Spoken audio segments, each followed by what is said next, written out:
All right, good morning, Badlandia. Welcome to Badlands Daily. It really feels like the cat with the laser pointer. It's like you've led the cat up to the top of the building, and now you're leading it over the edge. President Trump is rebalancing trade around the world and making things more fair for the American people. I think that anytime the deep state can like overcapitalize in whatever situation they have, they're going to. But the rest of it is a very well organized and well funded color revolution operation of the type they run all over the world again and again and again to destabilize entire society.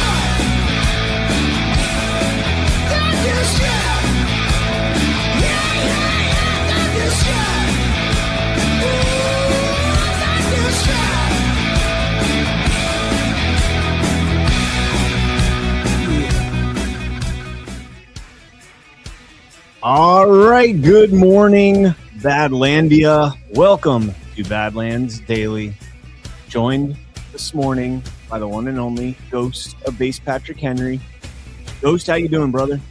I'm great, man. How are you today? I'm living my absolute best life. We are going to do a first ever. This is the first ever Badlands Daily pre-record. Is that right? Yes, it is. I've never done a pre-record Badlands Daily before, but unfortunately, everybody is going to be either traveling or about ready to travel for Nashville GART 11. And so I want to make sure that everybody got their news for the day. And so here we are. Not sure how long the show's going to be, but we'll wing it. We'll wing it.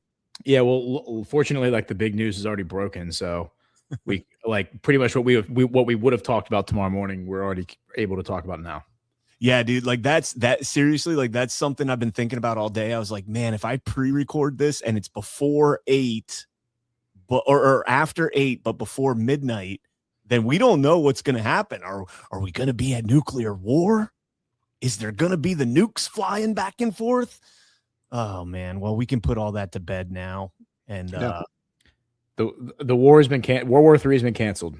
World War III has been postponed. Let's not say fully canceled yet, but it's postponed. Yeah. Well, and yeah, so a lot of things. First of all, this is the first show I've done in a week, so this is nice. Let's see. Trump the other day, I think it was either yesterday, maybe it was on Easter, where he was simultaneously in the same like speech or appearance was threatening to nuke Iran. Or at least it's like that's what everyone thought he was saying, is he was going to nuke Iran, but also threatening to make peace with Iran at the same time. Yeah. And then like we just got back from Florida, so we just flew in, and my dad picked us up from the airport, and I mentioned this to my dad, but I was like, "Oh yeah, art of the deal." He's like, he like watches like Fox, and he's like a Fox News normie. He's like, "Oh yeah, like art of the deal, like, totally. Like you threaten them with nukes while you threaten to make peace." I was like, what? I was like, okay, cool. maybe he listens to Badlands Daily. I've said that many, many times over the last few weeks that this is Trump's art of the deal. Yeah. So we're definitely going to talk about that. I had planned on yesterday or today, actually, Ghost being on. I did not realize he wasn't going to be here. So Alpha filled in.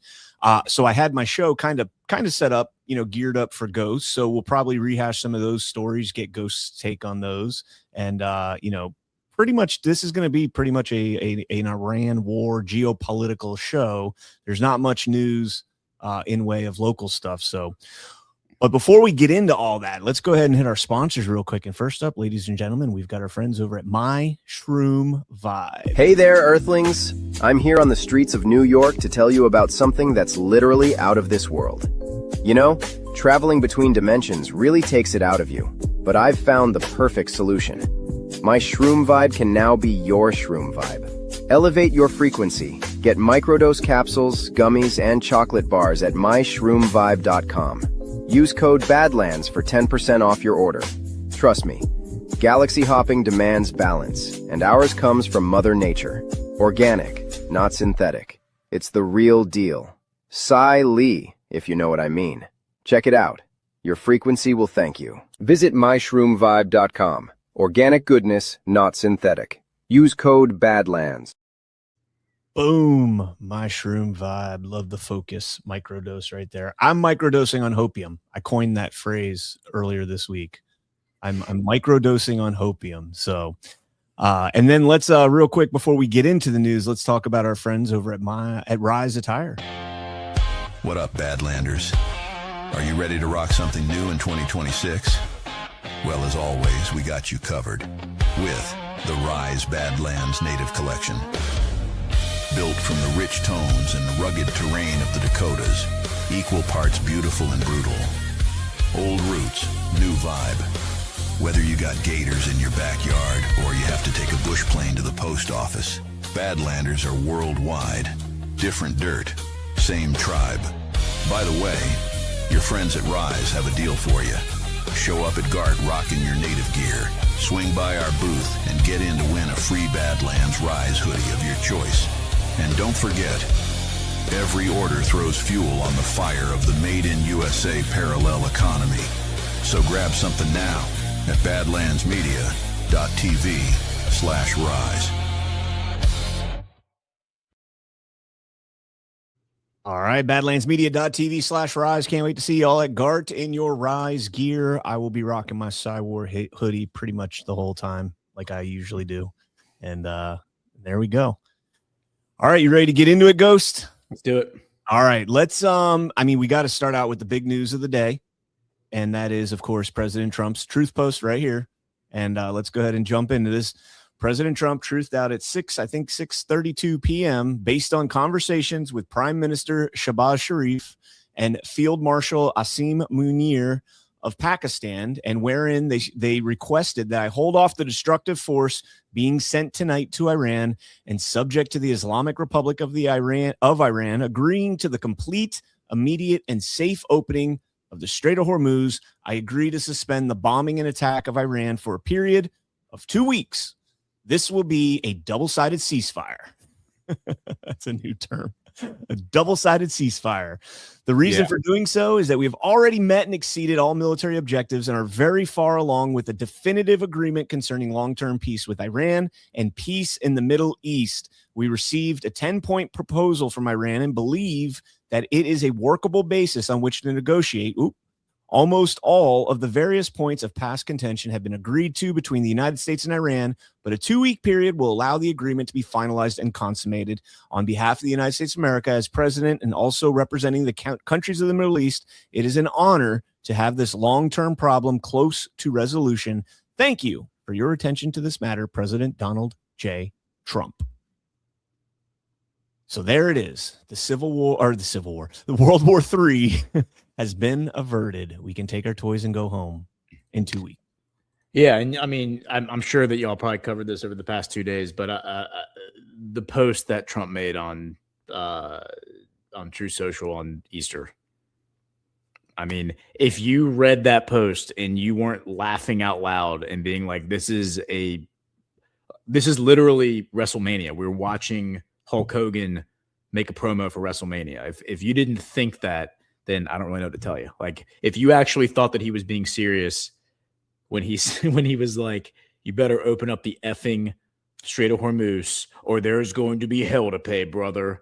Like, if you weren't reading that in Hulk Hogan's voice, and then at the end when he said praise be to Allah, like, I just don't know what to tell you. And if you actually think that he could make a post like that and then 48 hours later negotiate a ceasefire with Muslims that he is that are purportedly hyper radicalized and like terrorists, and he insults them, he insults Allah, and then by mocking him, and then he turns around and makes a peace deal with them. I mean, again, like, if you think that actually happened, okay, but this was all absolute like a farcical joke, in my opinion. I don't think it was a joke. I think it was like an orchestrated story.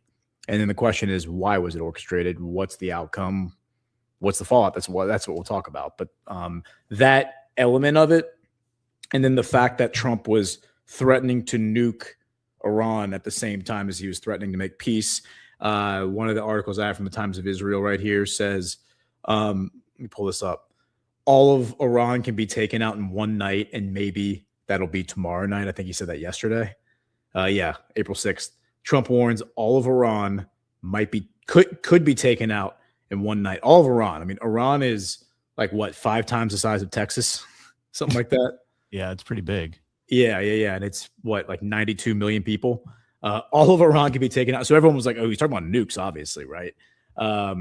Might be tomorrow night. And then I saw somebody post a video of him saying that Iran having nukes is a war crime. That's an interesting comment from Trump, because it's actually not a war crime because they've signed all of the necessary treaties. You know who hasn't signed all the necessary treaties? That'd be Israel. And now everyone's talking about Israel having a nuke.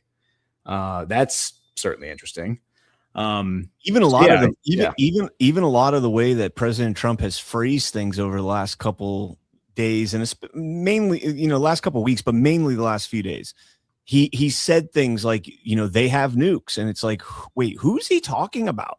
Like, to avert nuclear war, we want to make sure that they're not launching nukes, and it's like, wait, they don't have nukes that we know of. So who's he really talking about? And that is, a point. And one of the great things that's come out of this, Ghost, and we'll get into the actual geopolitics here, is the exposure op that this was, man. Like, I literally sat here today, Ghost, and, my wife was packing and everything, and we were just kind of taking it easy. And, I was in the background all day. I've been listening to, the podcasts that were featured here on Rumble, and every fucking one of them was dooming out hard on Trump. Like, yeah. And I'm just listening to this, and I'm like, how have you guys been engaged in this sphere, this environment for the last 10 years, and you don't see what's going on? This is the same, kind of script that he's used for almost everything. This tough guy, throw everything you got at them, and then behind the scenes, you're probably a lot more peaceful. You're a little more calm, cool, and collected, and walking in with a big stick, but and nobody saw that.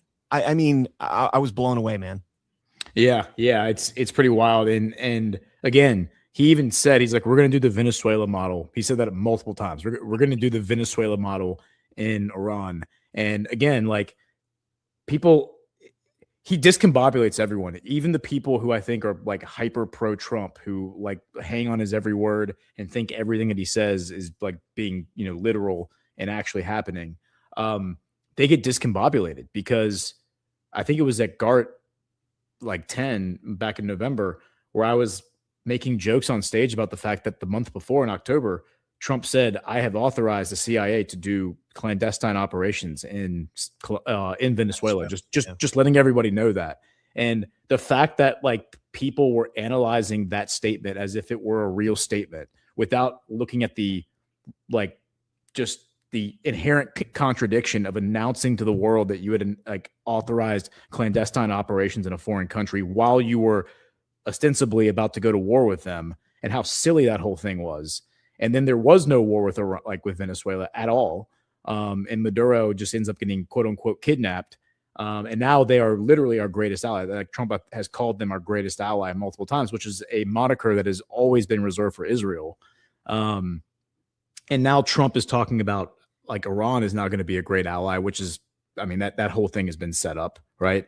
So here's Trump saying yesterday, a whole civilization, or I'm sorry, this is from today. A whole civilization will die tonight if ultimatum for Iran to open Hormuz expires, right? And then a new reasonable Iran. And this is like Israeli media saying Trump's new reasonable Iran is neither new nor reasonable, and he knows it. And it's like, yeah, it's actually not new. It's the exact same group of people who were running it before. Now they've told us that all these IRGC people have been killed. Okay, fine. Again, the IRGC was effectively dissolved back in August when they did devolution. They tore down the entire infrastructure of the intelligence and security, the military elements, verticals of the IRGC, because they said it was potentially infiltrated by Mossad. And they were worried about a decapitation strike. So my understanding is the IRGC was already kind of like defunct. None of the like civilian leaders of Iran have been touched. Arakchi, Pezeshkian, they say Larijani's dead. I'm not even sure if that guy's dead, but it's the exact same government that was in place before, like outside of the IRGC, whatever that they may be at this point. Israeli media is reporting today that Khamenei is reportedly in severe condition and therefore unable to govern Iran. Well, that seems awfully convenient. If like the idea was to get rid of the Ayatollah, it's like, oh, well, the guy who's the Ayatollah is like seriously hurt and can't govern. So we're just going to kind of put him aside. And then there are a few other stories that were pretty telling. This one, did you see this one? Like top U.S. officials. I think this is from CNN, and Trump came out and said that he thinks this might be a war crime. He posted this earlier. He said, I think CNN may have committed a war crime. They need to retract the story right now. But top U.S. officials said that the CIA told Trump that Netanyahu's regime change plan, this is before the war, was quote unquote farcical and like total bullshit. And the fact that this is being released, like, again, this could all be made up. Like CNN could be making this up. The people who told this to CNN could be making it up. I don't know. But the timing of this is pretty ridiculous. Like this is like total egg on Netanyahu's face. This is total egg on the neocons' face. And then I don't know if you saw this one. Trump over the weekend, or maybe it was yesterday. God, man, I'm sorry. Every day was very long for me. So for the past weeks, so it felt like the weekend. But this is being reported today in Israeli media, but I saw it reported a day or two ago. Trump was very upset because he said we tried to arm the Iranian protesters, and we did it by sending the weapons to the Kurds. Right? We've talked about the Kurds so many times. The Kurds cover parts of Syria, parts of Turkey, parts of Iraq, parts of Iran, and so they've been our allies forever. They're Israel's ally. And so we were going to give the guns to the Kurds, and then the Kurds were going to give them to these protesters in Iran to overthrow the Iranian government. And Trump says that the Kurds just kept the guns, and he's very mad at them for that. And I'm sitting there, I'm like, so wait, you're telling me that the Kurds have been very cooperative with all of like these people that they used to fight, the Turks, the Iraqis, the Syrians. They've been very cooperative ever since Trump came back into office. And then remember, they were the ground force that Netanyahu wanted to create a month ago. Like, hey, let's send the Kurds in to overthrow the government. And the Kurds were like, nope, we're not doing that. No, thanks. And now Trump's saying that, oh yeah, we actually did try to arm those protesters, but those damn Kurds, like they took the weapons. It's like, okay, so you're telling me that the guys who have been playing nice with the Sovereign Alliance this whole time are like the people being blamed for subverting the color revolution that was planned against the Iranian government. I mean, again, it's like every single little story that's being thrown out kind of has the same undertones to it, the same like subtext. And the subtext is like Sovereign Alliance basically subverting and dismantling a plan that's been in place for decades to overthrow the Iranian government or start some kind of a conflict with Iran that would lead to World War III. Yeah, I'm really glad. First and foremost, maybe we just gave the Kurds the weapons as a thank you for all the times that we've screwed them over in the last 2 decades. Yes, yeah, exactly. It's kind of like the Taliban. We did the Taliban, right? Yeah.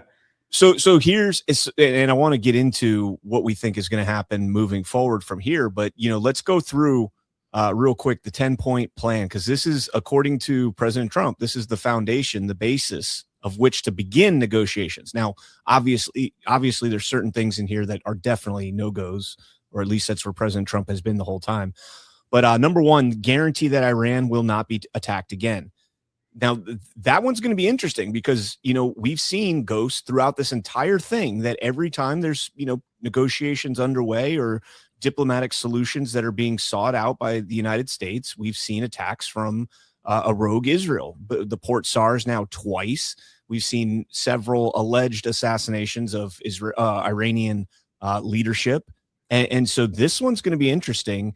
Guarantee that Iran will not be attacked again. Is that going to be both U.S. and Israel attacking, or is it just going to be the U.S.? Interesting.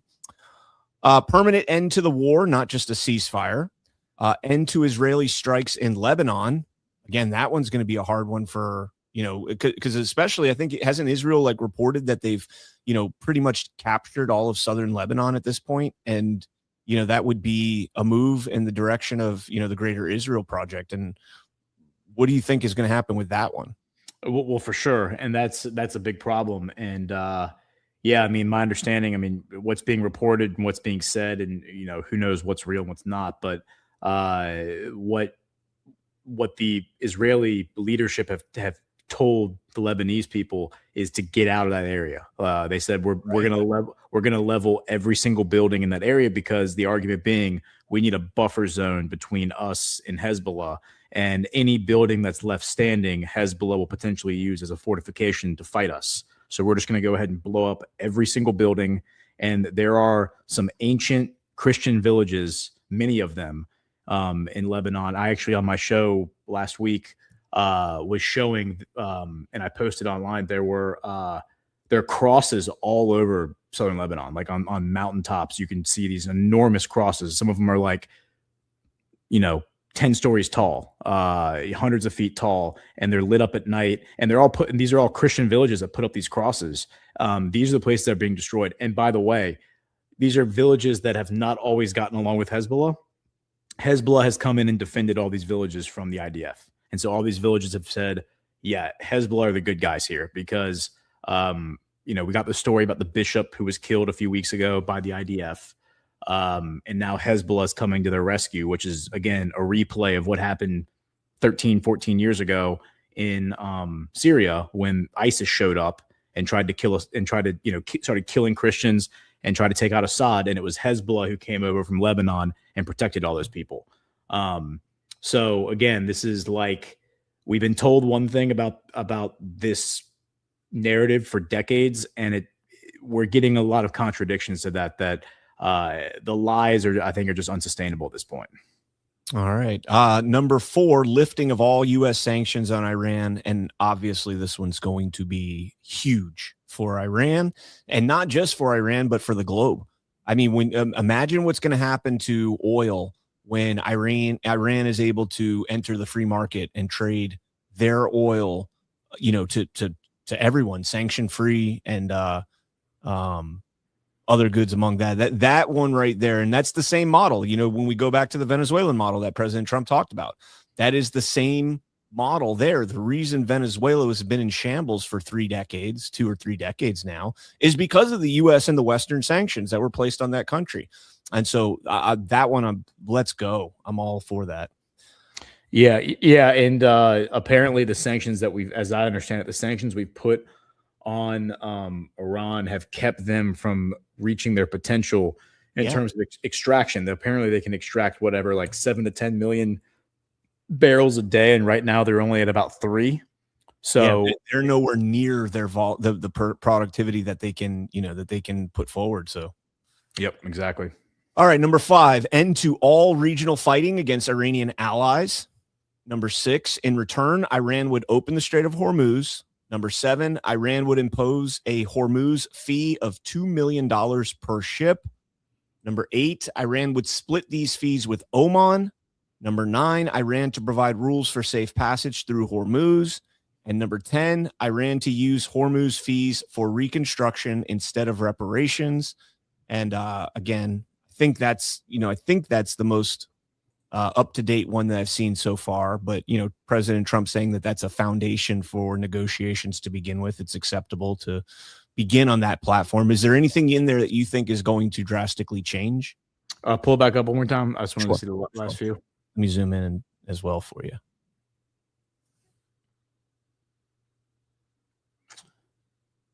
The only one I think might change is the $2 million per ship fee. Yeah, the $2 million per ship, that's probably going to change. There's going to be, I think that a lot of that, whether it's narrative or not, that's just kind of communicating that Iran is the toll keeper, right? So they're the ones running the toll booth, so to speak. That means that the Strait of Hormuz belongs to them. And again, Bandar Abbas is one of the most critical ports in global trade right now, because it is the critical juncture between India and Iran that creates this thing called the North-South Transportation Corridor, which the Shanghai Cooperation Organization has set up as an alternative to the Suez Canal. And it takes off like 25% of the trip time. So instead of taking 40 days or 30 days, it takes 20. I think instead of 40 days, it takes 25 days, something like that. And yeah, so that though sends the freight up to Moscow, and then from Moscow goes to Europe. And obviously there's a lot of people who are not going to be happy with that. With Russia kind of being the gatekeeper to European Asian trade. But again, it's just an alternative. There's I think a lot of these alternative trade routes are going to come up. This is a good transition to the liquid natural gas thing. I think we should talk about that, LNG, because you'll recall maybe a few weeks ago we had Netanyahu. This was March 19th, and right here, Netanyahu wants oil and gas to flow through Israel post-Iran war. This is from March 19th. So he held like a press conference or something and said, hey, all you Arabs, why don't you all just build pipelines, run the pipelines to Ashkelon, which is a town, like a port city in southern Israel. We can just refine it there. We can turn it into LNG there. We can put it on ships, and we can provide the entire world with Persian Gulf natural gas and oil, frankly. And here's a map of what that would look like. Is it better through the Mediterranean than it is through the Persian Gulf? Well, so yeah, this map will help. Yeah, so this basically what Netanyahu is proposing or was proposing is to just bypass the Strait of Hormuz and the Red Sea, meaning like the Houthis, and just come straight to Israel from the Persian Gulf. You can see the map here.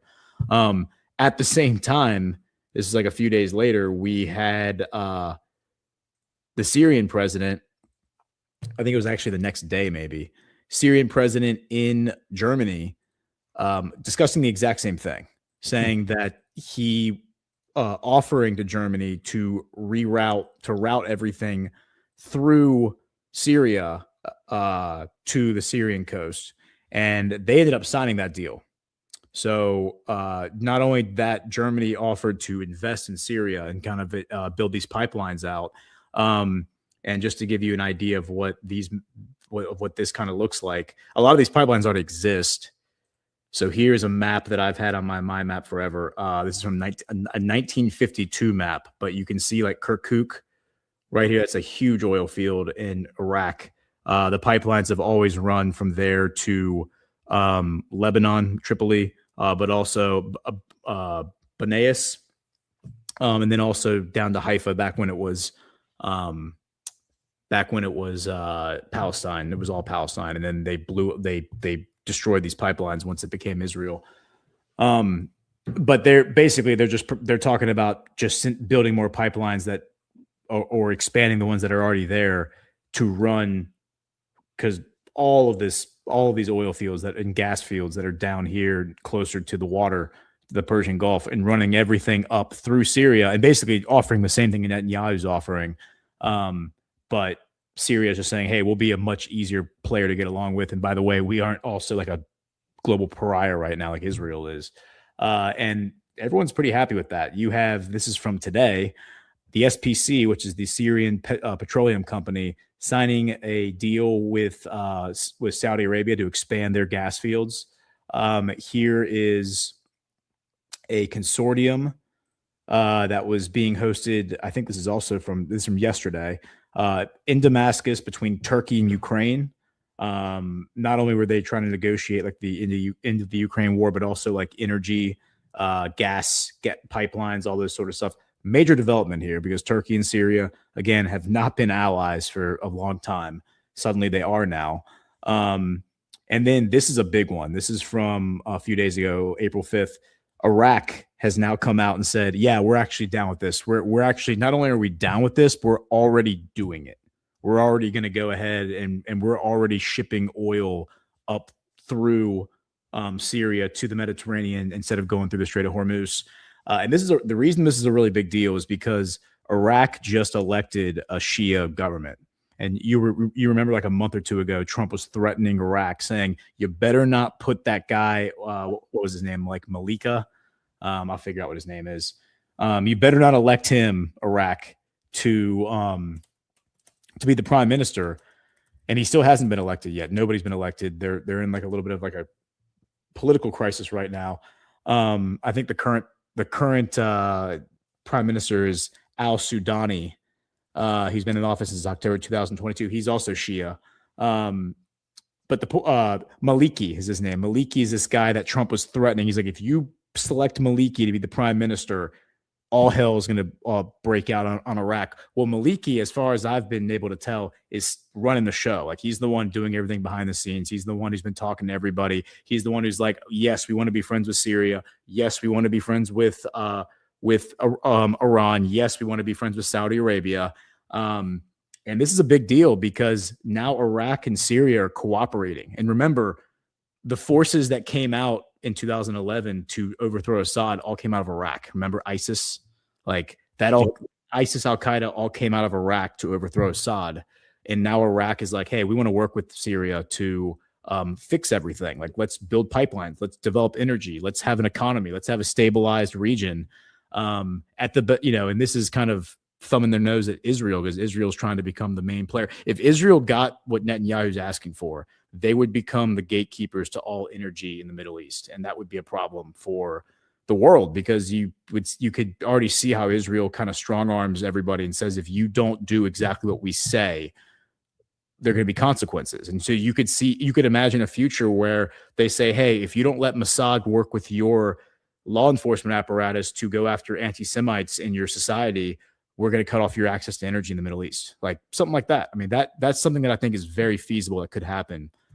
So it's really important, I think, to subvert that effort and have alternatives. But a pipeline through Iraq to Syria, like you don't have to mess around with, Strait of Hormuz or Houthis or whatever. Yeah, I think, initial reaction when this war kicked off, quote unquote war, for me especially, I think everybody was kind of shocked about it, but I was kind of like, I went Cooper's Code Black, right? And that is like, you just like, whoa, what the hell? Give it 72 hours. And I think now we are finally realizing, I mean, a lot of people, yourself included, saw this for what it was going to end up being, but we're now realizing what's going to happen on a geopolitical scale. And this could be one of the greatest accomplishments of any U.S. president in our history on a geopolitical scale. Obviously we've had some domestic accomplishments that would rival this, but I want to play Ghost. I just saw this pop up and I haven't even listened to this yet, but apparently Israel is not too happy about this ceasefire. Yeah. I just saw, I want to play this too. Yeah. Play this. Well, the Israelis, for what they know so far with the details in this 2-week delay in the war, they're not too happy with the details, but they say it's President Trump's decision to make. The Iranian response was to fire another missile at Israel. It wasn't 5 minutes from the time that Truth Social post went up that our phones lit up with another incoming missile. This missile was intercepted over Jerusalem. The shrapnel came down. We've got no word of any injuries. It should be noted that word had gone out through the IDF that we should anticipate a lot of missile fire tonight, and they have not taken that down yet. So that's a situation right now. Sometimes we see here in the Middle East that they will fire one just to be defiant at the end, but it's also possible that word hadn't gotten out to the rocket crew. Laura? Mike, so your view? The word hadn't gotten out to the rocket crew. Well, I mean, they have been decentralized. We know that, right? We talked about the decentralization of the IRGC and how they're operating, kind of on their own fruition, their own little packs. So is it possible that happened? Sure. Is it also possible that just like every time you see one of these ceasefires involving a certain country in the Middle East, there always seems to be, they broke the ceasefire so we can carry on. It's just the status quo. Yeah. It's also worth noting that I think it was CNN that reported this, but I saw like Disclosed TV and a few other of those big accounts like boost it. The White House, like a White House official told the MSN that Israel had agreed to the temporary 2-week ceasefire. Like they were speaking on behalf of Israel. They're like, oh yeah, like Israel's totally cool with this. Like, go ahead and put that out there. And so like they blasted like, oh, Israel agrees to the ceasefire. So that puts Netanyahu kind of in this awkward situation that if he didn't actually say that, if he didn't actually agree with the ceasefire, he would then have to come out and like express that, right? So if he doesn't say anything, then everyone just assumes, oh yeah, well, he's cool with the ceasefire. Like the White House said so, right? So again, like putting him kind of in this strange situation where he has to come out and basically profess no, we actually want more war. Here is General Jack Keane on Jesse Waters freaking out about this. We won't play the whole thing. It's 5 minutes long, but him saying we cannot trust the Iranians and this is stupid for Trump to be negotiating with them. General Jack Keene's our senior strategic analyst and retired 4-star general.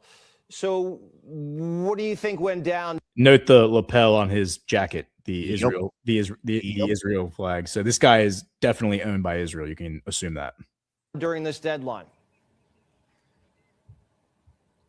Well, listen, first of all, I appreciate President Trump and wanting to open the Straits of Hormuz, certainly, and also put together a deal with the Iranians that would give us everything. They would have to surrender everything that we would take away from them using military force.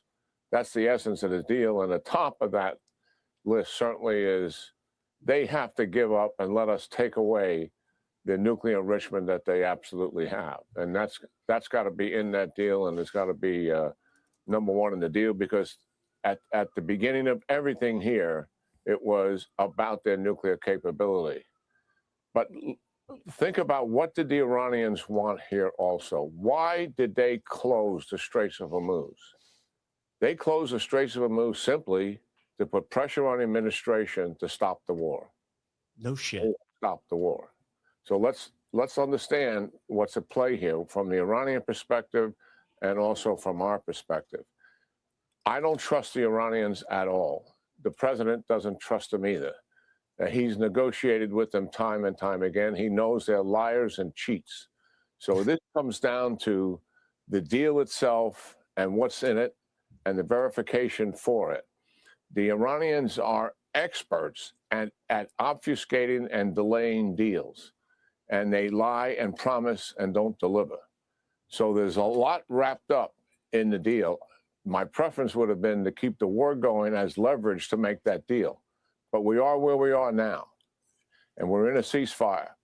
And it comes down to all the points in making that deal, for sure. And we'll see how that turns out. It looks like the president is getting indications from the Iranians that they're willing to concede on all of them. Okay, yeah. So basically, this guy's like, we should continue fighting them. Meanwhile, here's the price of oil. So it was trading. It was trading around like I saw like $112, $115 a barrel today, and then Trump announced that, and it dropped from $108 a barrel to $93 a barrel.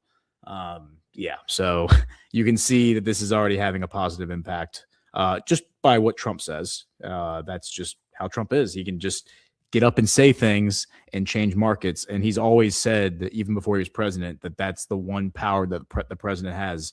Back when Obama was president, is that the president is the one person in the world who can stand up and say something, and markets will literally change based on what his words are. I can't imagine General Keane there saying, that the Iranians can't be trusted, and, they want the perpetuation of this and all that. But again, and I don't mean to beat a dead horse, but if you look at this month-long, war, whatever you want to call it, that we've seen, the Iranians, I have not seen, and to be fair, I maybe I missed it, but I have not seen, kind of one of these negotiations entered to, and Iran being the one that is going rogue and violating it and attacking still while these negotiations are underway. I have seen, and imagine saying that with the American flag next to the Israeli flag on your lapel, and saying that it's the Iranians that have not had the restraint when, President Trump has blasted Israel on social media, on Truth Social, for doing exactly what Jack Keane is saying the Iranians are doing. Yeah, and they actually have come out and bragged about that. Like, Itamar Ben-Gvir has come out and bragged and been like, yeah, like, we definitely, when we were negotiating with Hamas, and the media was saying that we were close to a deal, we would go blow that up. Like, we would go attack them, or we would move the goalposts. We'd say, okay, we actually want way more than we initially said. And he said we were proud of that, because the last thing we want is peace with Hamas. We want to kill all these people. So they're pretty open about the fact that they don't want, like, they like to subvert peace negotiations, because in their mind, these are not people that we should be making peace with. Yeah, it is what it is, man. This whole thing has been enlightening. Again, I think the biggest takeaway that I've gotten from this so far, and I'm not nose deep in the geopolitical scene like you are, but watching the meltdown from quote unquote MAGA over this, and so many people turning their backs on them. You got Alex Jones and Robert Barnes out there calling to 25th Amendment Trump. Like they have to. Let's play that clip. I had that clip pulled up a minute ago. Let's play that clip. Existential threat. How do we 25th Amendment his ass? The problem is to get the 25th Amendment is harder than impeachment. You have to get 2/3 of the House and 2/3 of the Senate. So what do we do? Tackle Trump and pretend, let him pretend he's president, and publicly report that he's going through a health issue, and Vance take over. It literally needs to be something like that. It's that bad. I've known you a long time. You've never called for a internal coup before. Ever. But that's how dangerous this is. That's how risky it is for the whole world. Yeah, if I was the Democrats, I'd stop poking Trump and messing with him. That only makes it worse. Like, you guys need to watch out. This isn't a guy acting like he's crazy. This is real. Well, what's there going to be to take over? This is real. Let me show you how real this is, Gordon. Yeah. This is real. They said it was a rush, but it was a heist. Uranium heist, try to steal our uranium in the dead of night. Commandos, Rangers, Black Hawks in the fight, failed miserably. Just like Tabas, right? They flew deep into ice, thought we wouldn't see. Yeah, it's so real. Yeah, and just to be clear, guys, the Iranian government put out that video. Yeah. And it's like the 5th one they've done. Like a Lego cartoon of what the narrative is. And say what you want about the Muslims, man, they actually have a fantastic sense of humor. They have like a really, really good sense of humor and self-awareness. And the jokes and the memes that they make are actually really funny. The left cannot meme to save their life, but the Muslims can actually meme very well. So their Lego videos are badass. I mean, the stuff they put out is laugh out loud funny. And I've noticed that one of some of the best shit posting comes from the Iranian embassy in Saudi Arabia, which purportedly has been shut down and they were sent home, but they've still been shit posting from their X account. And like when Trump said maybe me and the Ayatollah will control the Strait of Hormuz together, they put up the little toy steering wheel on the dashboard. Yep. And just stuff like that. And they have been hilarious. So I love it. And again, the only two sides, like when Trump says this is a double-sided ceasefire, I saw that they were the Atlantic analysts, these deep state analysts were all saying we're living in a strange time now where we are looking to the government of Iran to affirm the things that President Trump is saying. And that's something that Burning Bright called at the very beginning. He was like, okay, well, if this is going to follow the Venezuela model, then that means that Trump is going to say crazy shit. Everyone's going to say there's no way that's real. And then Iran's going to come out and say, no, that's definitely real. That actually happened. And everyone's going to say, wait, what? That's exactly what happened with Venezuela. When Trump said crazy stuff about Venezuela, oh yeah, we did this in Venezuela. And Venezuela was like, yes. And we're going to get you back for doing that. I mean, how many planes did we shoot down on Saturday? We shot down 5 planes. I mean, they shot down 5. They shot down 5 planes. An A-10. They burned 2 C-130s allegedly on the ground. They said several little birds, AH-6 little birds, UH-60 Blackhawks. They shot 2 of those down, or 1 of those down.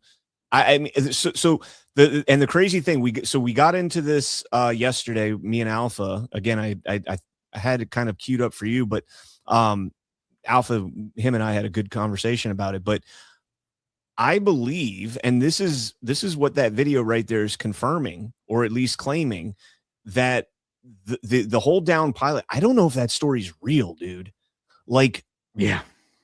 I'm really kind of thinking that story was a diversion to divert Iranian resources in that particular region, in that AO, the area of operations, to where they wanted them to be, in order to allow the diversionary operation to take place, what they were, the main mission that they were trying to accomplish. Now, whether that was the extraction of the uranium, whether that was the bunker buster that they dropped on the IRGC headquarters underground, who knows what it was, but they're claiming there, you tried to get our uranium and you didn't. And, you know, to me, even when you look at like the leak operation, right, they're saying that Amit Segal for Channel 12 in Israel is the one that leaked this information, and we got to get the sources. Trump knows he can't do anything about that. He knows that he can't go and arrest an Israeli in Israel. We don't have that authority. And Netanyahu, there's no way he's going to hand him over. So was that, you know, a controlled release, a controlled narrative deployment to get them engaged? Hey, we got the pilot. They got the pilot. We can go home now. Wait, there's another one. Let's get back into it and dive back in. They're not done with the operation, right? We need more time. How do we get more time? Well, leak out that there's still one pilot that's MIA, you know, that's missing in action somewhere. So yeah. Well, do you remember that movie from 2001? Share my screen, the Behind Enemy Lines. Oh yeah, Owen Wilson and Gene Hackman, man, great movie. In college, we had I went to a really small school, but they had like a movie channel, and like they would just play like 3 movies on repeat forever, like all day and night. And this was like one of the movies that was on like all the time. So I feel like I've seen this movie just in the background like a million times. But yeah, like that, and that is taking place in Bosnia. But yeah, Owen Wilson gets shot down behind enemy lines, and then the whole movie is about them extracting him, and he's running from bad guys the whole time. But it looks like he's like in the desert. He's like in like the desert running around. It's weird. So it feels like, oh, maybe this is like Iran. It's very goofy, very, very goofy. And then Trump comes out and is revealing more technology. Remember, we got the discombobulator from the Venezuela story. That's where we learned about the discombobulator. The real discombobulator, of course, is just Trump's Twitter account. He just tweets out stuff and discombobulates everybody. But now we have the CIA heart ghost murmur. Ghost murmur. Yeah. So they can like detect a heartbeat for miles and miles and miles. So if there's somebody running around the desert, again, technology that probably does exist. Wouldn't surprise me at all to learn that technology exists, but the fact that we're just getting disclosure of this super advanced technology from the podium by the president, right? This is following the Venezuela model like to a T. Let me see. This is the Iranian discombobulator right here, I believe. And the CIA was unbelievable. On Saturday morning, we achieved our primary objective by finding and providing confirmation that one of America's best and bravest was alive. The CIA was very responsible for finding this little speck, still invisible to the enemy, but not to the CIA. Okay, that wasn't where they revealed that. Let me see. Was that the CIA video they put out? The CIA put that out, yes. Yeah. Like the CIA actually posted that to their X account. And did you see where Trump was saying during the press conference yesterday? He was like talking about how everyone was from Central Casting. He was like, yeah, Dan Radcliffe's from Central Casting. He was going around the room like everyone was from Central Casting. He also said that the territory where they saved the pilot was like from Central Casting. He's like, if you were trying to make a movie about this, this is the location you would go shoot. It's a perfect location for like very believable stuff. And it's like, I mean, dude, how thick is he going to lay it on? We played this morning. They did an AI rendering of what the mission where the F-15 got shot down. No. Oh yeah, you didn't see this? No, I didn't see this. Oh man, let me see if I could pull it up real quick. It is literally Top Gun Maverick, and then it transitions into behind enemy lines. And I think the only reason that they couldn't stay with with Top Gun Maverick is because the story went to they destroyed the F-14s, and in Top Gun Maverick finds the F-14, uncovers it, and flies that out and takes on the 5th gen fighters with a 4th gen fighter. So let me see if I can find it. Yeah. Good point. We played it yesterday, and no, I don't have it. I'll let if you want to. I'll see if I can find it. Yeah. Interesting though. I also saw that Reza Pahlavi, here's this, put out a video today saying that calling for Iran's military to overthrow their government. So they're like grasping at straws now. It's like they are, because remember, A few days ago, we were going to get a ground invasion. It was like the ground invasion was happening. It was days away. We were going to get boots on the ground. That's what we were promised. We were promised boots on the ground in Iran after a month of everyone being like, we're not doing boots on the ground. We're just going to bomb the shit out of them. And then they're like, well, maybe we do need boots on the ground. Like Mark Levin's like, you know what? I think we need boots on the ground. Ben Shapiro was saying, in order to get the enriched uranium, we got to have boots on the ground.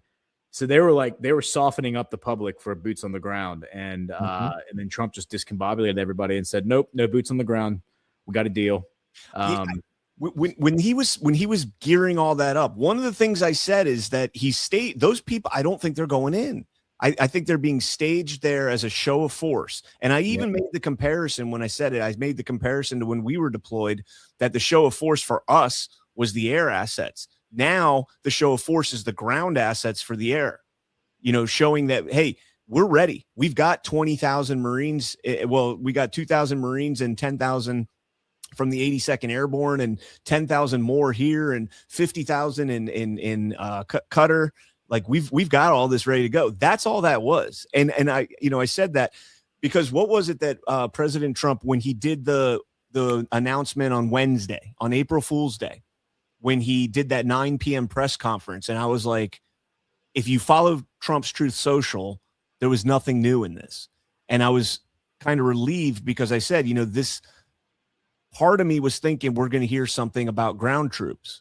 And I was not looking forward to that because I don't think that would be a good thing. For the ground troops, I think we'd take a shit ton of casualties. We'd win, but we would take a shit ton of casualties. And so when I didn't hear that, I was like, okay, he's just posturing with these guys in that region. That's all he's doing. Yeah. Yeah.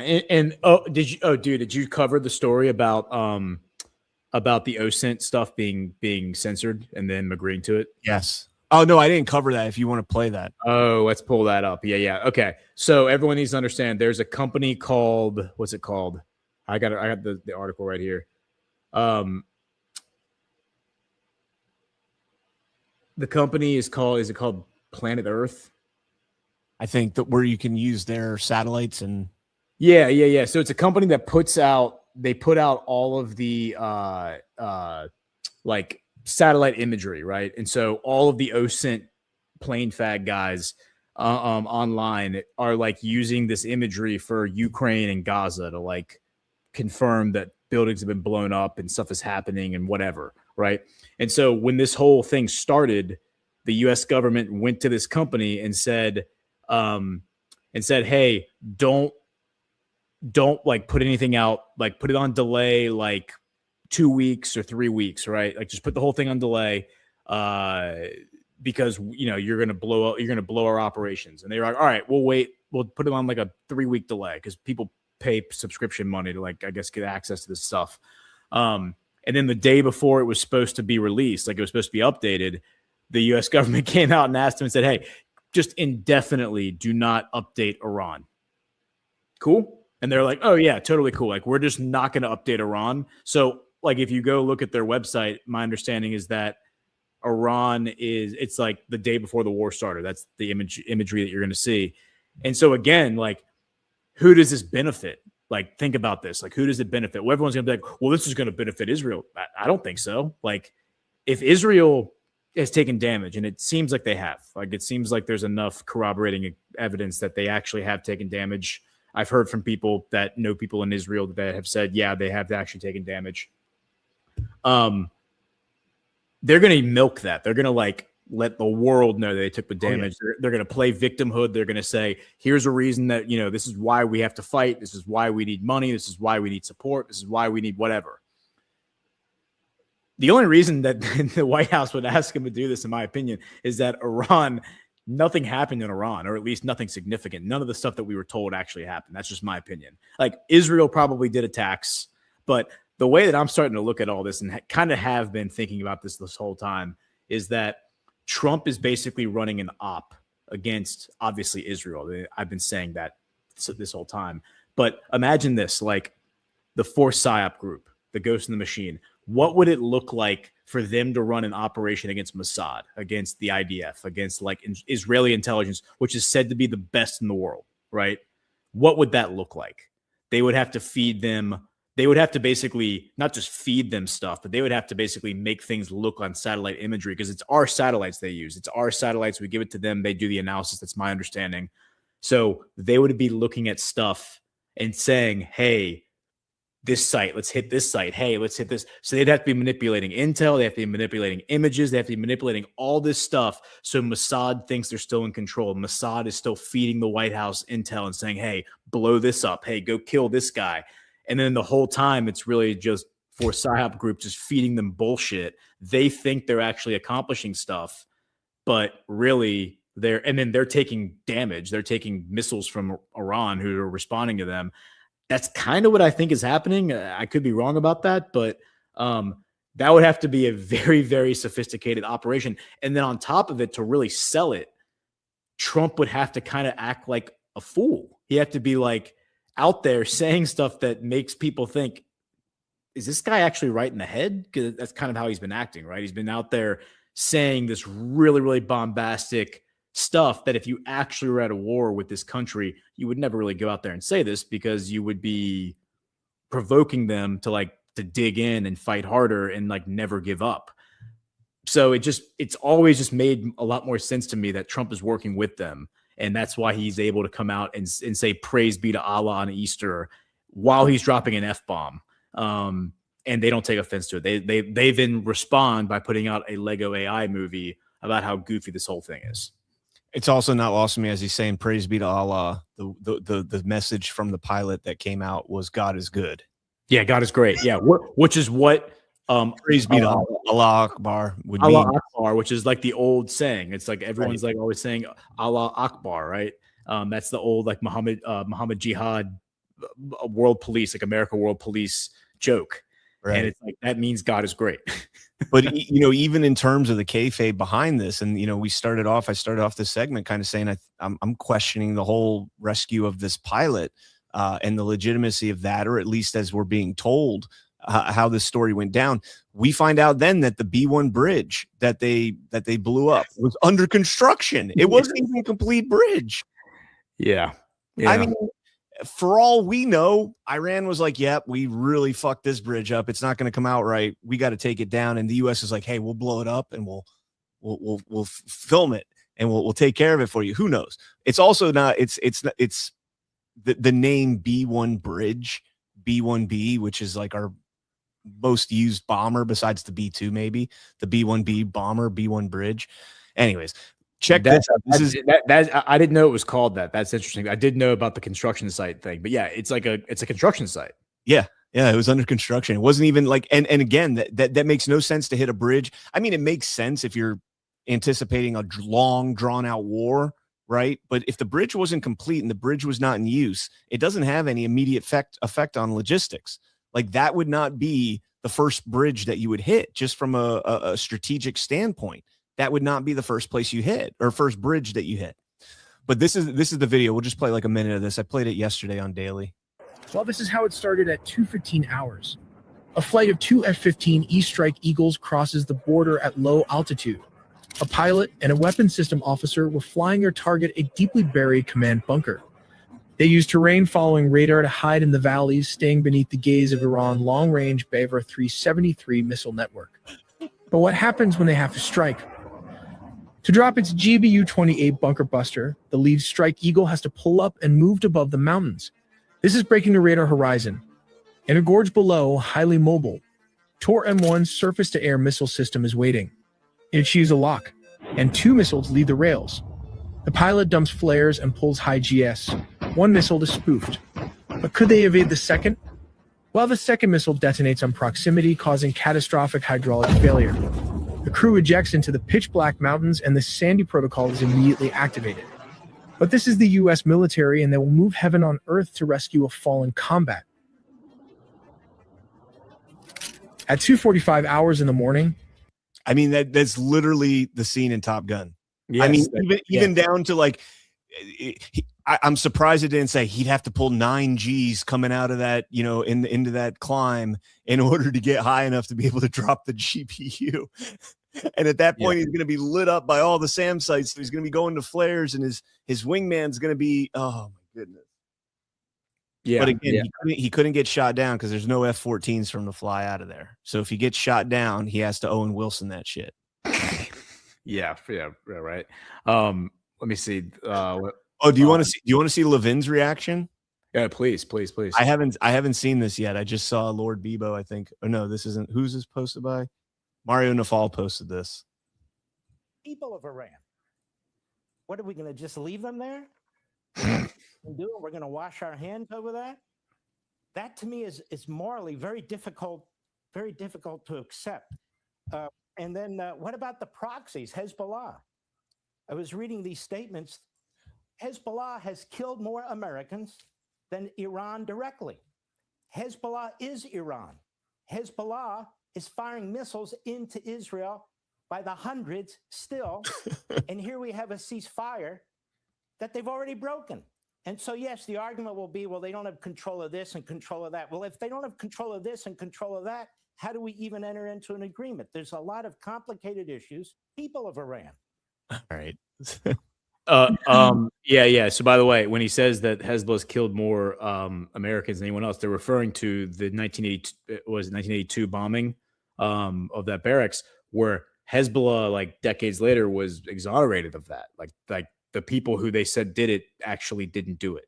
So anyway, like it's very important to point out these little facts because they like to say things that actually aren't grounded in reality. Here's Hannity freaking out. And welcome to Hannity. And tonight we begin with this Fox News alert. At this hour, forces in Iran continue to fire missiles at Israel and reportedly other countries as well. It might take time for news of the ceasefire to reach all of Iran's fractured forces on the ground, or have they violated this ceasefire already? But if the missiles stop, President Trump will have done it again. Now, at least he gave President Trump the credit at the end there. Yeah. But I mean, like, there you go. It's like, okay, so like, I don't know, Iran still bombing Tel Aviv. But anyway, who's the best usually at clipping these things? Because we're doing this. You guys got to remember, for us right now, it's 10:30 at night, so we're getting this in real time. Almost.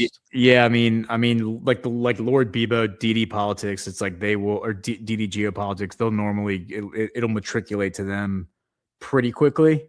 Yeah, I mean the Mark Levin one. Okay, wait. Here's another. I have another one. Another Mark Levin one. I know he wants to do the right thing. I know he has Lilliputians who are telling him to do something else. I know he has other advisors telling him to do something else. He's the most understanding, competent of the bunch, and he's the president of the United States, and his instincts are very, very good. But I would say this enemy is still the enemy. They're still surviving. Their military may be destroyed, but the Communist Chinese will still help them. The Russians will still help them to rebuild. And so this thing's not over. It's not it's that they're a warmonger. It's not that I'm an interventionist. They're an interventionist. I trust President Trump. I know his heart. I know he wants to do the right thing. I know he has Lilliputians who are telling him to do something. That's so funny.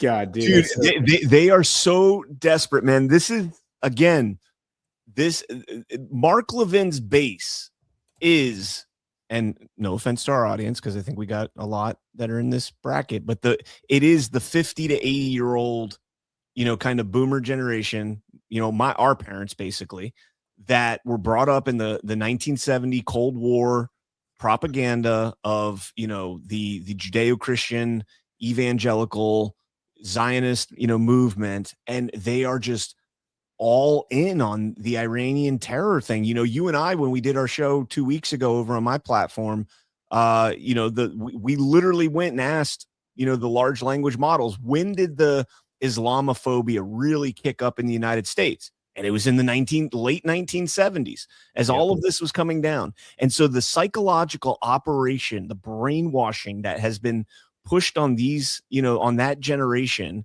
And God, we love you to death. We love you to death. But God, oh man, how do you get this out? Yeah. Well, look at this one. This is Laura Ingraham.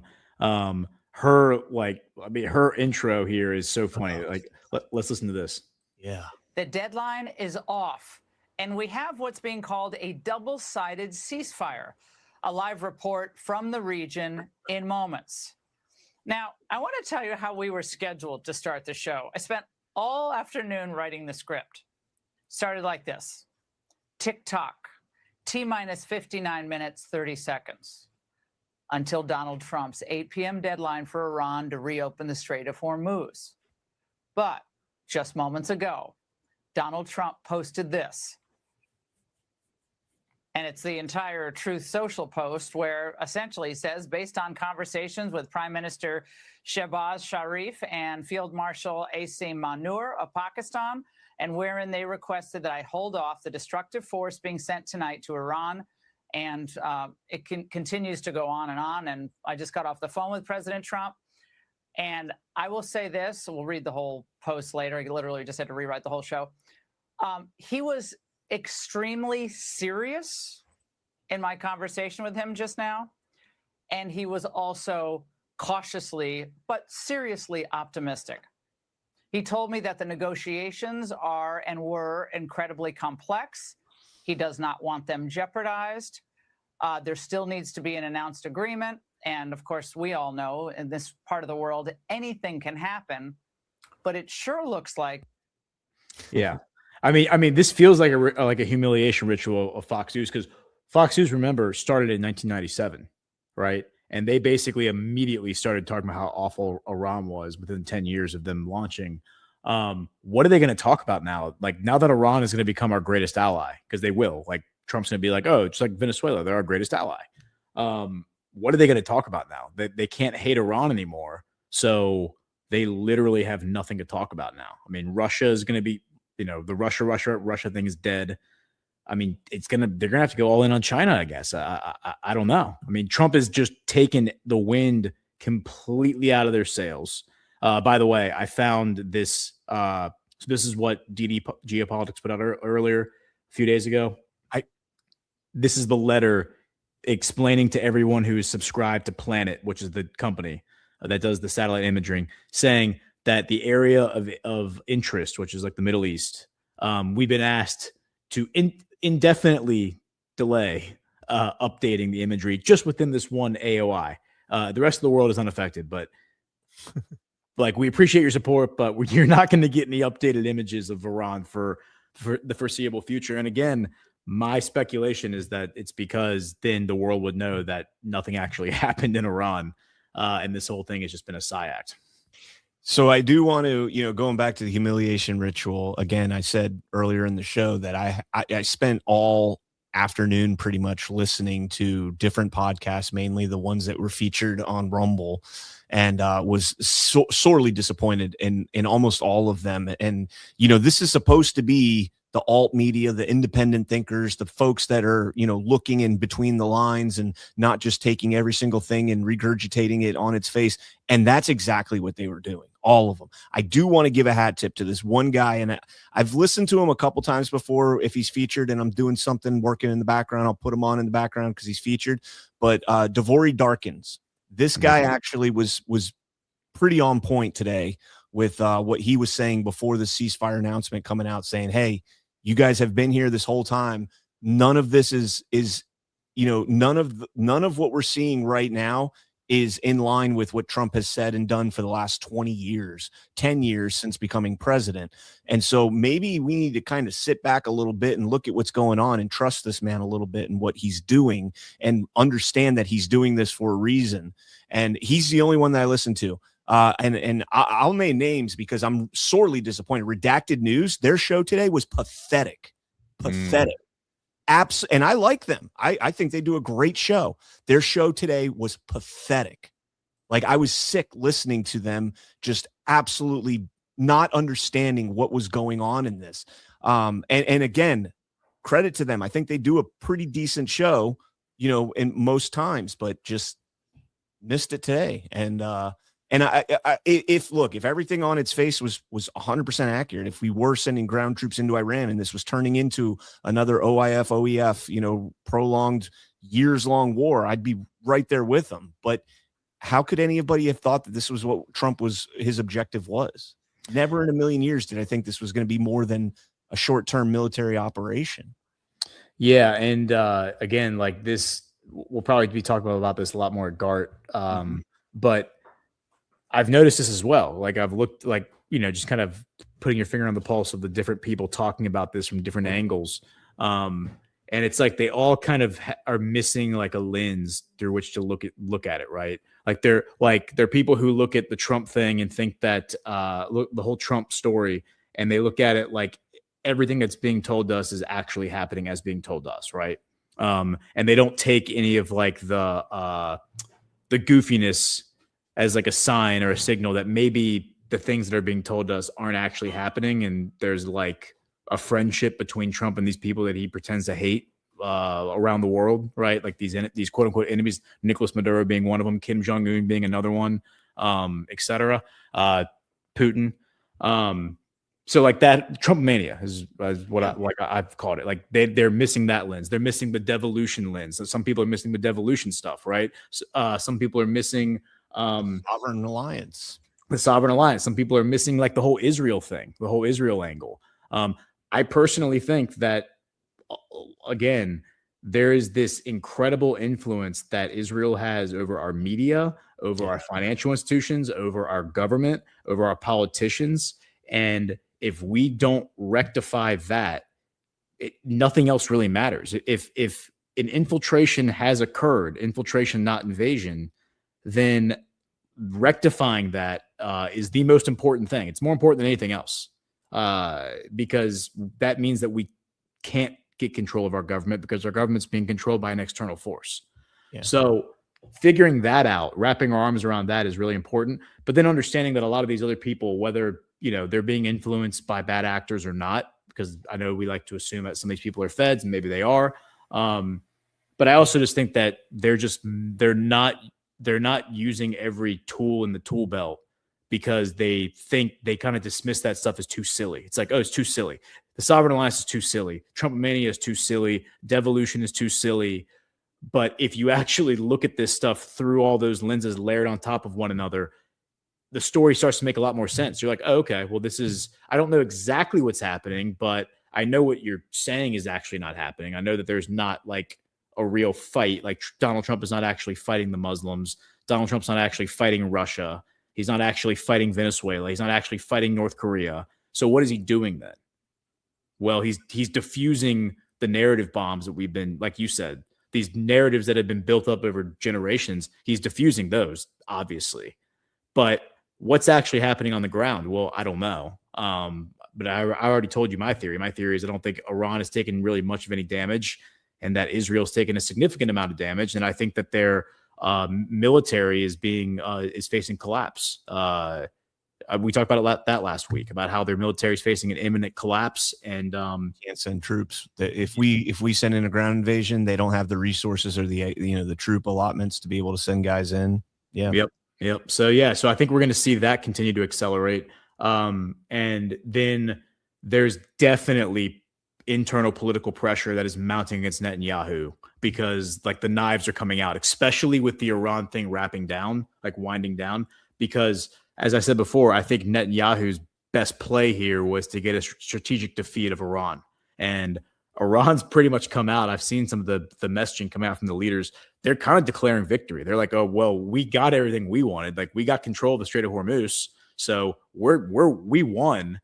And the minute that becomes codified into the zeitgeist, I think you're going to see the knives come out in Israel against Netanyahu. You're going to see Naftali Bennett, Yair Lapid, Benny Gantz, Yoav Gallant. They're all going to come out and be in full court press against Netanyahu, which is going to force him to do something drastic in order to like maintain the mandate to be in power. So again, it's like, if we are to assume that that the political elite of Israel have infiltrated our government and taken control of our politicians, and I definitely think that's what has occurred.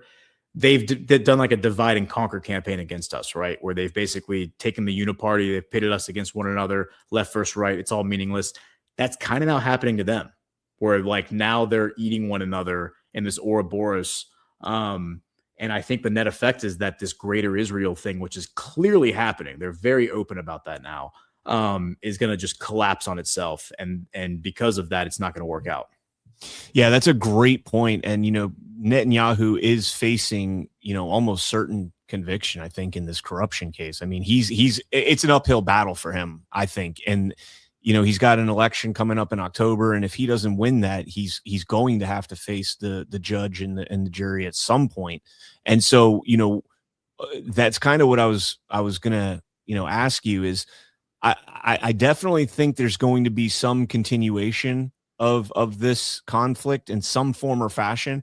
I don't know if it's going to be much like Operation Midnight Hammer, where, June of 2025, and then there's, a year, almost a year's long lull in anything taking place until now. And then all of a sudden this resurfaces again. You move the Overton window, you open it up, and now it's not nuclear weapons, but it's also ICBMs.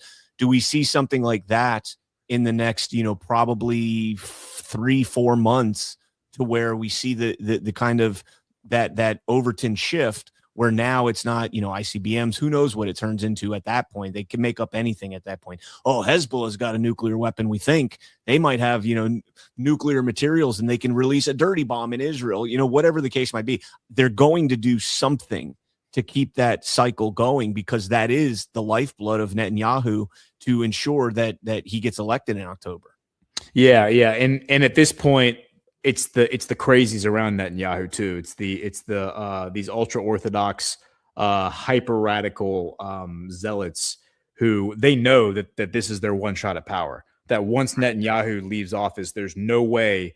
I mean, they weren't even allowed to be in the government up until Netanyahu came along a few years ago. Like their positions were considered too extreme because they're Jewish supremacists, and so they know that once Naftali Bennett or Yair Lapid or one of these other guys comes in, they're all getting kicked out and they're not coming back. So this is their one shot. So they got to do everything they can to keep Netanyahu propped up. Again, this is just going to like exacerbate these divisions and make things a lot worse. I did notice this, though, to answer your question. So we had Russia come out yesterday and condemn, which is not new. They've been doing this the whole time. But Russia comes out and condemns the U.S.-Israeli illegal and unprovoked aggression against Iran. That's not a new narrative, right? But now we also have Israeli media, but also like the mainstream media, saying that Russia is supplying. Again, this isn't really a new narrative. This has been out there for weeks, but they're really running with it today. Russia supplying Iran with the spy imagery across the Middle East to hone attacks. And this is coming from Ukraine. Ukraine's the one who's saying this. So again, it's like Russia just won't go away in the Middle East, in my opinion. Like Russia it's like lingering in the background. There's clearly been a lot of animosity expressed by Israeli leaders against Russia because they know Russia and Iran are in bed together. And then Russia's obviously been expressing a lot of animus towards Israel because Israel's attacking one of their key allies, Iran. So again, I still think that this is all going to tie back with Ukraine. I think that there's going to be a resolution tied one and the same. We did also see Trump over the past week and his officials condemn NATO and the EU and say that, we need to reevaluate whether this is like a good relationship for us because we called on y'all to come help us and you didn't come. So what's the point of it? Yeah, that's a great segue. I wanted to play this clip yesterday on Daily with Alpha, but I didn't get a chance to. This was President Trump at his joint presser with the DOD and CIA. You voiced your displeasure with NATO in the past. Is there a danger to the U.S. not being the de facto of the leader of the alliance, and then other powers within the alliance then getting the decision making when it comes to wars and nuclear weapons? No, it's not a danger. Look, we went to NATO. I didn't ask very strongly. I just said, hey, if you want to help, great. No, we will not help. I said, that's all right. You don't want to help? Because I've always said NATO's a paper tiger. See, NATO is a paper tiger. Putin's not afraid of NATO. Putin's afraid of us, very afraid of us. And he's explained it to me a lot of times. I got to know him very well. I know him very well. NATO's a paper tiger. NATO is us. And when we needed them, we didn't need them, by the way. We didn't need them, obviously, because they haven't helped at all. Just the opposite. They've actually gone out of their way not to help. They didn't even want to give us landing strips. Think of it. And it's not just NATO. You know who else didn't help us? South Korea didn't help us. You know who else didn't help us? Australia didn't help us. You know who else didn't help us? Japan. We've got 50,000 soldiers in Japan to protect them from North Korea. We have 45,000 soldiers in South Korea to protect us from Kim Jong-un, who I get along with very well, as you know. Do you notice he said very nice things about me? He used to call Joe Biden a mentally retarded person. So don't tell me about he's a mentally retarded person. He was so nasty to Joe Biden. It was terrible. But to me, he likes Trump. And you notice how nice things are with North Korea? It's very nice. But we have 45,000 people, soldiers, in harm's way, and right next to Kim Jong-un with a lot of nuclear weapons. 45, which should have never happened if a certain president, I'm not going to mention this president because I happen to like him, believe it or not, but if a certain president did his job, Kim Jong-un would not have nuclear weapons right now. But they were all afraid to do their job properly. But just to conclude and just to finish, Japan didn't help us. Australia didn't help us. South Korea didn't help us. And then you get to NATO. NATO didn't help us. There were some countries that did. Now, countries that have been good, now you could also say they're got to be a little bit more involved because they're in the territory. But Saudi Arabia has been excellent. Qatar has been excellent. UAE has been excellent. Bahrain, Kuwait. I mean, Kuwait did shoot down 3 of our planes. The only planes really that we lost with friendly fire, they call it. I call it unfriendly fire. Fortunately, didn't know how to use our great patriots. Holy shit. Put that in the Smithsonian, dude. That yeah, right? is legendary. Yeah. So we've been talking about this a lot. I think last week we had the article from the Telegraph about NATO, Trump saying that we could leave NATO. The chat kind of sparked up at me on that and saying it would take an act of Congress. Maybe that's unconstitutional. It is untested constitutional grounds right there. Whether Congress can pass a law requiring a 2/3 vote for the president to remove us from a treaty, especially given, the last 10 years, the expose that he's had showing how they're not doing their fair share at all. And this is, as he said, NATO is us. NATO is the U.S. And part of that article there was the section where the first Sea Lord, which is an actual term, I did not know that, of the Royal Navy, who's the highest officer in the Royal Navy, said that 4 out of 6 of their destroyers were in dry dock, and that's why they weren't sending their ships. Now, I don't, I was a Marine. I wasn't in the Navy. I was in the Department of the Navy, but I was never on a ship. I don't know much about the Navy forces and all that, but I can't imagine having 2/3 of your destroyers, which are mandatory for escorting carriers, right? You have to have destroyers to protect your carriers when they're out there in a carrier group. Having 2/3 of them in dry dock for repair at the same time is mentally retarded, as Trump said. And so then, kind of segueing with that, we had this story that came out today or yesterday, excuse me. MOD, I'm assuming that's Ministry of Defense, says the HMS Dragon is undertaking a routine logistics stop and a short maintenance period in the Eastern Mediterranean, likely alongside the Suda Bay Crete. Unconfirmed reports she has an issue with her freshwater plant. And then Politics UK is reporting that the UK warship HMS Dragon has been forced to withdraw in order to be repaired at a port after experiencing issues with its freshwater supplies. Now, neither one of these mentioned, well, this one says the Eastern Mediterranean, but this was the only ship that was in the Middle East for the Brits. And Daily Mail, which is a British outlet, calls it the HMS Hopeless. HMS Dragon docks in the Mediterranean amid technical issues with its water system and latest embarrassment for the Royal Navy. So you have, like President Trump has been highlighting, especially lately, a regime of, allies, quote unquote allies, that are militarily unprepared. they are not ready to do what needs to be done if something were to kick off. If this conflict were to escalate into a larger scale conflict.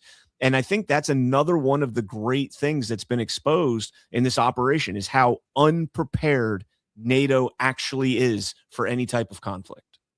Yeah, and it's funny, like the list that he runs through there, because he's like, it's not just NATO that's worthless. Yeah. South Korea's worthless. That's a deep state hub, huge deep state hub. South Korea is huge one. Australia, huge deep state hub. Japan. I mean, Japan, like we love Shinzo Abe, but Japan, I mean, look, when Zbigniew Brzezinski was dispatched by Henry Kissinger to create the Trilateral Commission, which is trilateral, the three different places he went, it's North America, that's one, Europe, that's another, and then the other one was Japan. So it's like Japan is definitely like a big head of the Hydra here. And so the fact that he called all those out, and then he turned around and he was like, but you know what, Saudi Arabia, homies, UAE homies, Qatar homies. It's like even Kuwait and Bahrain, like they're homies.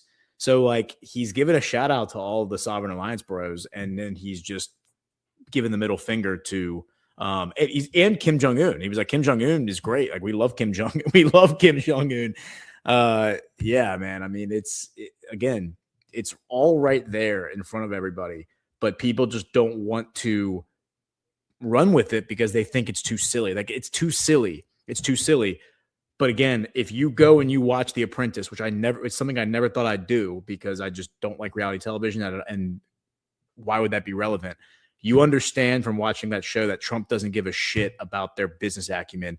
What he cares about is how they perform under pressure. That's the only thing he cares about. And then you listen to Carrie Prejean Bowler talk about like what Trump said to her in 2009. And he was like, you have the it factor because you stand up and you say exactly what you believe and you speak the truth, even though when you know, like it's going to cost you significantly personally. He's like, that makes you a star.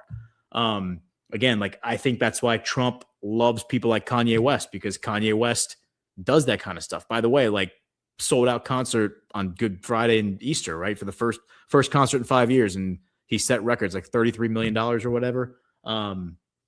Yeah, now he's banned from playing in Britain because he's an anti-Semite. So like there's the free speech thing coming back, but that's going to become a thing too. All right, let's we're going to start wrapping up here. I checked President Trump's Truth Social and he put this out. The official statement of Iran: on behalf of the Islamic Republic of Iran, I express gratitude and appreciation for my dear brothers, he, Prime Minister of Pakistan, Sharif, and he, H.E., Field Marshal Munir, for their tireless efforts to end the war in the region. In response to the brotherly request of Prime Minister Sharif in his tweet, and considering the request by the U.S. for negotiations based on its 15-point proposal, as well as announcement by POTUS about acceptance of the general framework of Iran's 10-point proposal as a basis for negotiations, I hereby declare on behalf of Iran's Supreme National Security Council, if attacks against Iran are halted, our powerful armed forces will cease their defensive operations. For a period of 2 weeks, safe passage through the Strait of Hormuz will be possible via coordination with Iran's armed forces and with due consideration of technical limitations. Saeed Abbas Araghchi, Minister of Foreign Affairs, Islamic Republic of Iran. There you go. There it is. The deal maker right there. And wait. Is that the one where he says, because I've seen a lot of different statements out there, is that the one where he says we are going to continue enriching uranium? No, he doesn't say that there. Okay. Yeah. I mean, I saw in some of these other posts that they're putting out there that he's like, we are going to control the Strait of Hormuz. We are going to continue enriching uranium, which of course they are, because they use it for like medical stuff and for energy and, for all sorts of reasons outside of nuclear weapons. So yeah, like, of course they're going to do that. And all the discussion of them like stopping that altogether, I knew that was non-starter. Like that's not going to, nobody would agree to that. Why would Iran ever agree? Oh yeah, we're not going to have nuclear energy. Like we're just going to remain in the, the coal and oil economy while everybody else gets to go to the golden age. We're just not going to go because you're afraid of us having nuclear weapons. Like that's ridiculous. All right, here is the last truth that he just put out as well. The alleged statement put out by CNN World News is a fraud, as CNN well knows. The false statement was linked to a fake news site from Nigeria and, of course, immediately picked up by CNN and blared out as a quote-unquote legitimate headline. The official statement by Iran was just released and posted on Truth below. Authorities are looking to determine whether or not a crime was committed on the issuance of the fake CNN World Statement, or was it a sick rogue player? CNN is being ordered to immediately withdraw this statement. With full apologies for their, as usual, terrible reporting. Results of the investigation will be announced in the near future, President Donald Trump. I love that. Ordering CNN. Sir, the First Amendment does not allow you to do that, but there you go. Hey, did you see when he said that the person who leaked the intel should get arrested, like the journalist who leaked the intel should get arrested? Yep. Yeah, we talked about that yesterday. Did you see who it's looking like that person was? Amit Segal? Yeah, like he's Israeli. Well, that's what we were saying. Like, this is because me and Alpha were talking about this, and I said, perhaps they wanted that leaked, and so maybe that was actually an op to leak that so that it was a diversion, or is it a legit, trying to subvert the United States by getting that pilot killed and getting the Iranian forces? You could go either way with that one. If that F-15 being shot down was fake, then it could have been to continue the diversion to allow whatever the special operation was going on behind the scenes, or if it was real, it was an attempt to push the United States further into this war by getting one of our Air Force pilots, a colonel. And I think it was you that pointed out, that he's a colonel, and it's not unheard of, but it's rare for a colonel to be a weapons system officer, right? That's usually second seat is usually the junior officer on the plane. So I'm wondering, was it a general that was flying? If it's a full bird colonel, that's the weapons officer. We'll find out, I'm sure. Well, we have heard of that happening before, although I think it's probably very, very rare. Yeah, there was a certain general that we know pretty well that told us on Sit Rep, me and Alpha, that as a general, he was still flying every once in a while, flying missions. So based. All right, guys. Well, thank you guys all so much for tuning in. If there's Rumble rants, I will try and get them saved and read them on Friday with Chris Paul live from GART at 10 a.m. Eastern. We will be live. So 9 a.m. in GART time, Nashville time, Central time. Ghost, what do you got? Well, what do you got coming up? You got GART coming up. Yeah, GART coming up and breaking history. So we'll do breaking history today. And that'll be a good one because Matt, I think, has been a little worried about this whole situation, rightfully so. And again, like I've talked to him about some of these lenses, but I know he's a little hesitant to dive into the pool. So it'll be nice to be like, all right, we got the ceasefire.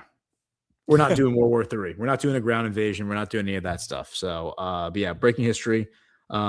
I was thinking about maybe trying to do like a geopolitics with Ghost this afternoon, but I think you and I covered most of it. I mean, there's a lot of other like stories, non-Iran stories that are happening right now. One of them, by the way, is like this one. This one is a huge one, a huge story that I just saw. UBS Bank was just this is the bank. You remember when Credit Suisse collapsed in 2023? Yep, in Switzerland. So that's the biggest bank in Switzerland. Their biggest competitor in Switzerland, UBS, was forced by the Swiss government to buy them out, right? And we talked about this, I think, a few months ago. But the long story short, Credit Suisse was already investigating internally the fact that they had billions of dollars in these old Nazi accounts. Simultaneously, the Senate, Chuck Grassley, was asked to investigate this by Jewish groups, Credit Suisse. They fired the guy who they hired to like do this, the investigator, because he discovered a lot of other stuff apparently. And then the Senate sent UBS, when they acquired Credit Suisse in 2023, a note saying you need to rehire this guy and give him access to everything. And he went and testified to the Senate like a month or two ago. He's going to release his full report this year. But this story from April 7th, UBS loses bid to limit liability for Nazi-linked crimes, U.S. judges ruling show. And the TLDR on this, from what I can tell, is that they basically are assuming full responsibility for everything that Credit Suisse would have been liable to for what Credit Suisse had. for all these Nazi accounts. And so that's going to open up, I think, hypothetical lawsuits that are going to come to them from different groups.